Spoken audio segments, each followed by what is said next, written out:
안녕하세요. 영혼의 샘물 은혜의 자리에 오신 성도님을 사랑합니다. 생명의 주님이 우리와 함께 하십니다. 우리와 함께 하시는 주님을 찬양합니다. 기도합시다. 주님 감사합니다. 오늘도 주님의 은혜로 우리는 소망과 생명의 삶을 살아갑니다. 비록 우리의 삶에 많은 일과 어려움 또 문제가 있지만 그러나 우리 안에 주신 이 놀라운 언약의 말씀과 약속을 붙잡고 오늘도 담대하게 한 걸음 한 걸음 믿음으로 나아갈 수 있기 원합니다. 믿음으로 가는 길에 하나님 베푸시는 은혜와 사랑 가득하고 또 말씀으로 인도하여 주시고 세우시고 깨우쳐 주시니 오늘도 말씀으로 바르게 서서 나아가도록 저희들을 잡아 주시옵소서. 예수님 이름으로 기도합니다. 아멘. 오늘 말씀은 로마서 9장 1절에서 18절입니다. 내가 그리스도 안에서 참말을 하고 거짓말을 아니하노라. 나에게 큰 근심이 있는 것과 마음에 그치지 않는 고통이 있는 것을 내 양심이 성령 안에서 나와 더불어 증언하노니 나의 형제 곧 고륙의 친척을 위하여 내 자신이 저주를 받아 그리스도에게서 끊어질지라도 원하는 바로라. 그들은 이스라엘 사람이라. 그들에게는 양자됨과 영광과 언약들과 율법을 세우신 것과 예배와 약속들이 있고 조상들도 그들의 것이요 육신으로 하면 그리스도가 그들에게 나셨으니 그는 만물 위에 계셔서 세세의 찬양을 받으실 하나님이시니라. 아멘. 그러나 하나님의 말씀이 폐하여진 것 같지 않도다. 이스라엘에게서 난 그들이 다 이스라엘이 아니요 또한 아브라함의 씨가 다 그의 자녀가 아니라 오직 이삭으로부터 난 자라야 내 씨라 불리리라 하셨으니 곧 육신의 자녀가 하나님의 자녀가 아니요 오직 약속의 자녀가 씨로 여기심을 받느니라. 약속의 말씀은 이것이니 명년 이때에 내가 이르리니 사라에게 아들이 있으리라 하심이라. 그뿐 아니라 또한 리브가가 우리 조상 이삭 한 사람으로 말미암아 임신하였는데 그 자식들이 아직 나지도 아니하고 무슨 선이나 악을 행하지 아니할 때에 택하심을 따라 되는 하나님의 뜻이 행위로 말미암지 않고 오직 부르시는 이로 말미암아 서게 하려 하사 리브가에게 이르시되 큰 자가 어린 자를 섬기리라 하셨나니 기록된 바 내가 야곱은 사랑하고 에서는 미워하였다 하신 것 같으니라. 그런즉 우리가 무슨 말을 하리요 하나님께 불의가 있느냐? 그럴 수 없느니라. 모세에게 이르시되 내가 긍휼히 여길 자를 긍휼히 여기고 불쌍히 여길 자를 불쌍히 여기리라 하셨으니 그런즉 원하는 자로 말미암음도 아니요 다른 박질하는 자로 말미암음도 아니요 오직 긍휼히 여기시는 하나님으로 말미암음이니라. 성경이 바로에게 이르시되 내가 이 일을 위하여 너를 세웠으니 곧 너로 말미암아 내 능력을 보이고 내 이름이 온 땅에 전파되게 하려 함이라 하셨으니 그런즉 하나님께서 하고자 하시는 자를 긍휼히 여기시고 하고자 하시는 자를 완악하게 하시느니라. 아멘. 자, 이 로마서는 전부 16장까지 있어요. 네, 보통 이제 바울의 편지는 반으로 이렇게 나누어서 앞부분은 신앙적인 기본, 기초적인 그러한 것을 다룬다고 하면 나머지 반은 이제 실제적인 삶에 관해 말씀을 줘요. 그렇게 본다면 로마서는 16장이니까 이제 8장까지 기본적인 구원의 원리, 도리, 믿음으로 말미암는 구원을 설명해 주셨다고 하면 이제부터는 구체적인 어떤 삶의 실천적인 부분을 말씀해 주셔야 되는데 이제 로마서의 경우는 이것이 12장부터 시작이 돼요. 그래서 그 중간에 9장부터 11장까지는 특별한 또 하나의 주제와 관계된 글이 들어와 있습니다. 바로 9장, 10장, 11장은 유대인, 곧 바울의 자기 민족이죠. 자기의 종족인 유대인을 향한, 이스라엘을 향한 하나님의 언약, 약속의 말씀에 관한 내용이 담겨 있습니다. 아주 특별한 게 어떤 바울의 마음의 표현이라고 할 수 있을 것 같아요.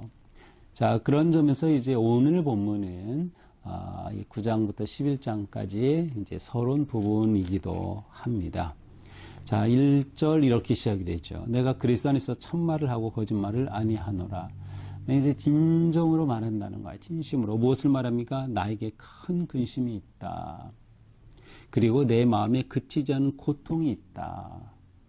바울은 지금 자기에게는 큰 근심, 그리고 자기에게는 큰 고통을 성령님 앞에서 양심적으로 여러분에게 사실 증언한다, 고백한다 라고 시작합니다.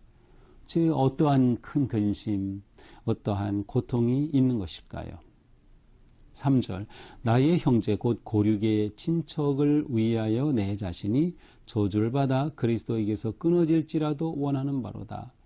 내가 이렇게 근심하고 이렇게 내가 고통스러운 마음을 가진 것은 설령 내가 그리스도에게서 끊어져 버린 한이 있더라도 나의 고륙, 나의 친척, 여기서 이것은 유대인을 말합니다.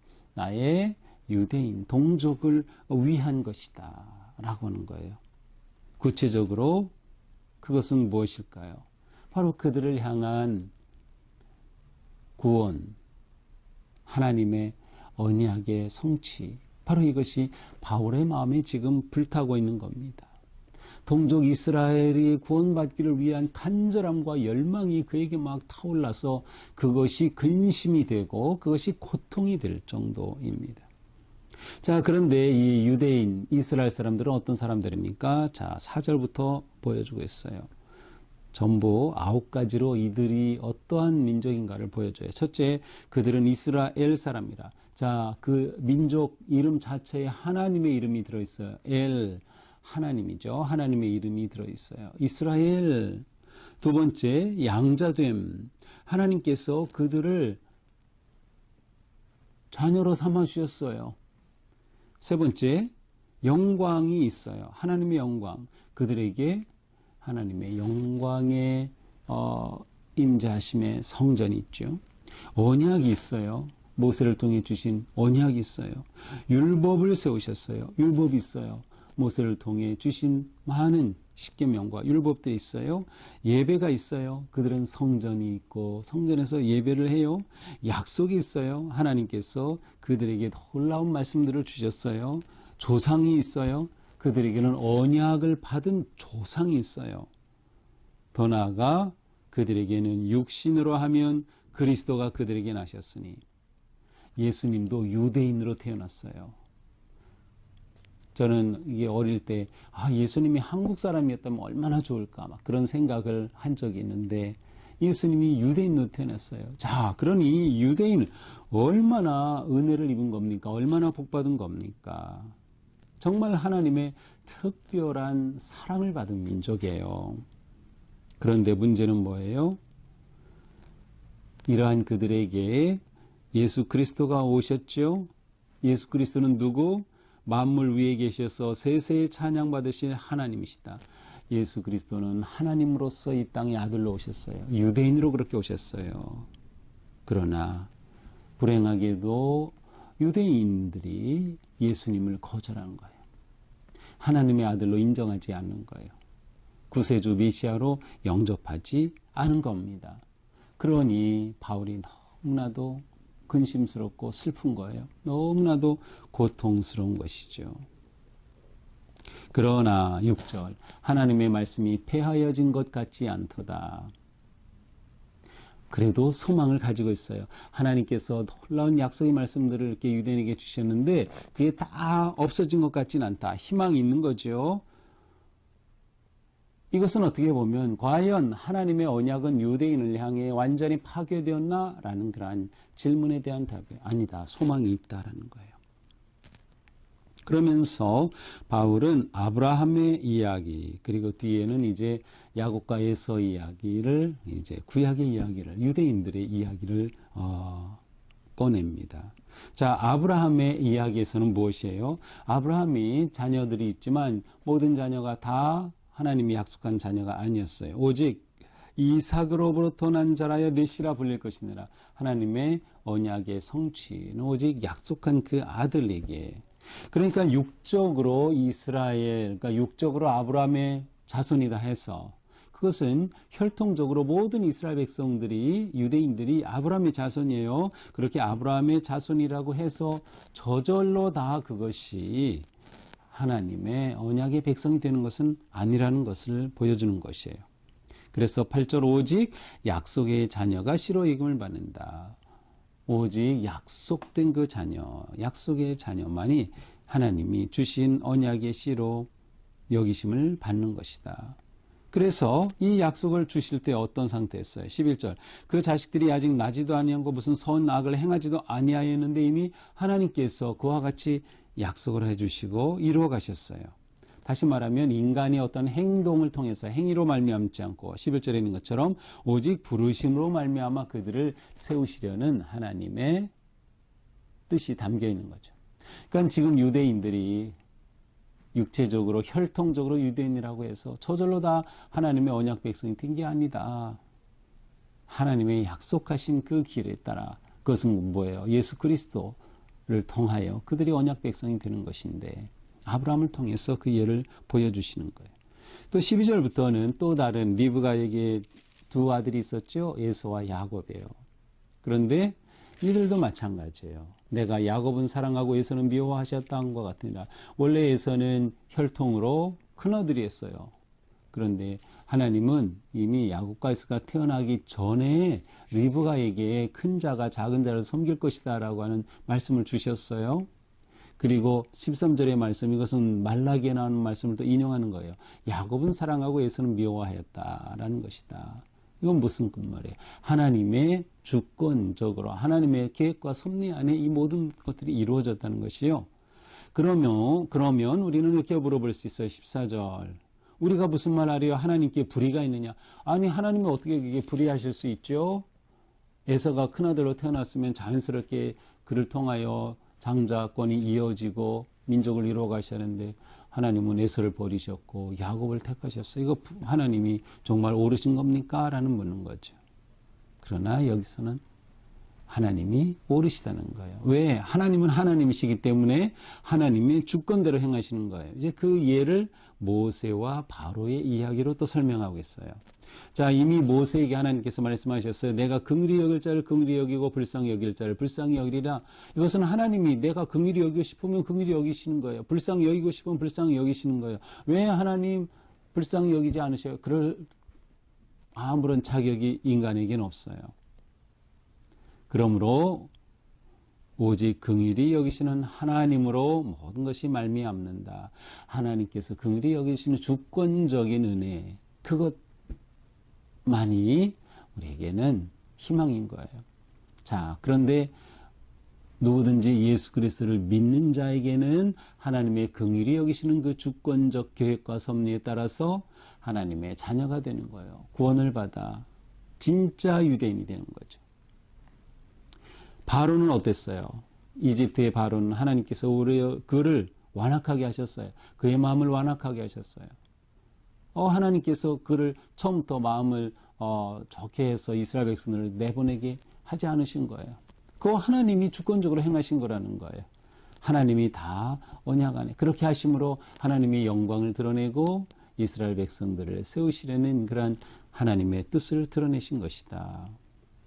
결국 유대인이 마음이 굳어져서 예수 그리스도를 영접하지 않는 그것이 지금 바울에게는 너무나도 큰 근심인데 그 모든 것조차도 하나님의 섭리 안에 있다라고 하는 거죠.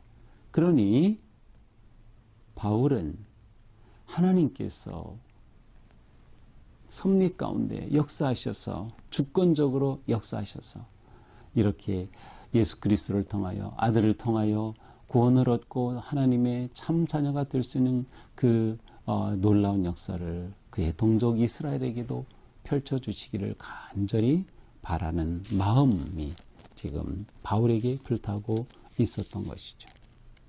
자, 이것이 오늘 말씀이에요. 이스라엘을 향한 하나님의 약속과 말씀, 이제 바울이 자기의 마음을 이렇게 고백하죠.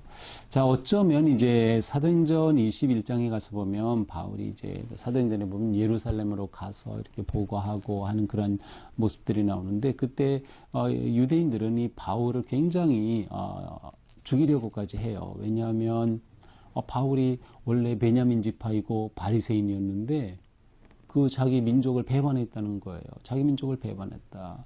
그리고 예수라고 하는 자를 그리스도라고 전하고 다니는 거예요. 그리고 이제는 율법의 행위가 아니라 믿음으로 구원을 받는다고 말하고 다니는 거예요. 그래서 유대인들이 바울을 싫어하고 증오하고 죽이려고까지 하죠. 그런데 바울은 자기 자신은 정말 유대인을 얼마나 아끼고 사랑하느냐 하는 그의 마음을 또한 표현하는 거예요. 나는 우리 동족을 위해서 그들이 구원받기를 위해서 이렇게 근심합니다. 이것이 내게 고통이다라는 것을 고백하는 거죠. 자, 그렇습니다. 우리에게 과연 이러한 거룩한 근심이 있나를 좀 물어봐야 될 것 같아요. 나에게 거룩한 근심이 있나? 우리가 구원받은 자, 성도, 그리스도인으로 살아간다면 내가 받은 이 은혜가 나의 가족, 나의 친족, 나의 친구에게도 전해지기를 위해 간절한 마음을 가져야 하지 않느냐. 그렇습니다. 우리는 우리 가족들과 이 민족과 열방을 향한 복음의 전도와 구원의 간절하고 뜨거운 열망을 가져야 합니다. 이것이 우리에게 아주 근심이 될 정도로 말이죠. 하나님은 그러한 우리가 되기를 원하시는 거예요. 왜? 하나님께서는 온 세상의 영혼이 구원받기를 원하시기 때문에. 또한 우리는 이러한 마음을 가지면서 나는 이렇게 은혜를 받아 구원을 얻었음에 대해 늘 감사해야 돼. 늘 하나님 은혜에 감사, 하나님 은혜에 감사하는 것이에요. 나를 택하여 주신 그 은혜에 감사하는 거예요. 나를 이렇게 구원하여 주셨으니 늘 감사하는 것이죠. 우리는 끝까지 하나님의 신실하심을 신뢰하며 모든 것이 다 하나님의 주권 가운데 있음을 인정하고 오직 하나님만 바라보고 하나님만 구하고 하나님만 따르고 하나님만 믿고 의지하는 그러한 삶을 살아가야 하는 것이죠. 하나님께는 실패는 없어요. 실수도 없으시는 하나님. 우리가 그 하나님만 의지함으로 놀라운 은혜와 구원의 기쁨, 생명을 누리게 될 것입니다. 주님의 크신 은혜 안에서 우리의 삶이 오늘도 강건하고 주신 은혜에 감사하고 그리고 우리 마음에 구원하고자 하는 전도의 뜨거운 열망이 넘쳐나는 그러한 하루가 되기를 축복합니다. 기도합시다. 주님 감사합니다. 오늘도 우리를 사랑하여 주셔서 은혜의 길로 인도하여 주셨습니다. 주신 말씀 깊이 새기며 우리 안에 거룩한 근심, 거룩한 고통이 넘쳐날 수 있도록 영혼 구원에 대한 열정과 하나님의 뜻에 순종하며 따르고자 하는 열심이 가득하게 하여 주시옵소서. 예수님 이름으로 기도합니다. 아멘. 네, 오늘도 주님의 은혜로 우리 삶이 이렇게 강건하고 또 뜨거운 열정에 불타오르는 하루가 되기를 축복합니다. 사랑합니다.